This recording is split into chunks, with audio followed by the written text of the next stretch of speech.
नमस्कार, देशोन्नतीमध्ये मी ऐश्वर्या शिंदे आपलं स्वागत करते। नरखेड येथील शेतकऱ्यांनी नरखेड तहसील कार्यालय येथे वृषभ वानखेडे यांच्या नेतृत्वात तहसीलदार यांना शेतकऱ्यांच्या समस्यांचे निवेदन दिले। निवेदन देतेवेळी आम आदमी पक्षाचे जिल्हाध्यक्ष वृषभ वानखेडे, सुनील वडसकर, रमण मनकवडे यांनी शेतकऱ्यांच्या समस्या मांडल्या। यामध्ये शेतकऱ्यांना सन 2021 ते 22 मध्ये झालेल्या संत्रा मोसंबीचा नुकसान भरपाई शासनाकडून अजूनही प्राप्त झाली नाही, ती लवकरात लवकर देण्यात यावी अशी ही मागणी शेतकऱ्यांनी यावेळी केली। सतत सुरू असलेल्या पावसामुळे शेतीच्या पिकाचे झालेले नुकसान पाहता शासनाने लवकरात लवकर नुकसान भरपाई द्यावी व पंचनामे करावे। जंगली जनावरे, रानडुक्कर, नीलगाय, रोही, वानर यासारख्या जंगली पशुपक्ष्यांमुळे शेतमालाचे नुकसान होत असून शासनाने अशा जनावरांचा बंदोबस्त करण्यासाठी उपाययोजना कराव्या, जेणेकरून शेतमालाचे नुकसान होणार नाही। संत्रा मोसंबीला 50,000 टनाप्रमाणे हमीभाव जाहीर करण्यात यावा।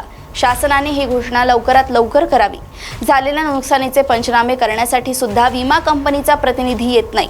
विमा कंपनीचा एजंट शेतकऱ्यांचे फोन उचलत नाही। एवढेच नव्हे तर कोणत्याही शेतकऱ्याला त्याच्या समस्या सोडवण्यासाठी प्रतिसाद देत नाही।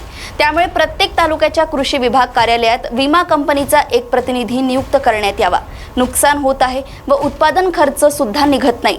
झालेल्या नुकसान भरपाईची घोषणा करण्यात यावी, ही मागणी विशेष प्रकर्षाने मांडण्यात आली आहे। यावेळी नरखेड, काटोल तालुक्यातील अनेक शेतकरी स्वइच्छेने उपस्थित होते। 50,000 रुपये टनाप्रमाणे भाव मिळाला पाहिजे, कारण आमच्या इच्छा नरखेड भागातील असो, काटोल भागातील असो, शेतकऱ्यांना 10,000 रुपये टनाप्रमाणे संत्रा मोसंबी खरेदी करणं सुरू आहे। आंबियाची ही अतिशय मोठी लूटमार आहे। त्याचनंतर रोही डुकरांचा सुद्धा आमच्या भागातील शेतकऱ्यांना मोठा त्रास होत आहे। हजारो लाखो रुपयाचं शेतकऱ्यांचं नुकसान होत आहे, पण त्याचा सुद्धा सरकार कोणतीही दखल घेत नाही। आणि आमच्या इथचा आमदार 25 वर्षापासून अतिशय निर्लज्ज आहे, निष्क्रिय आहे।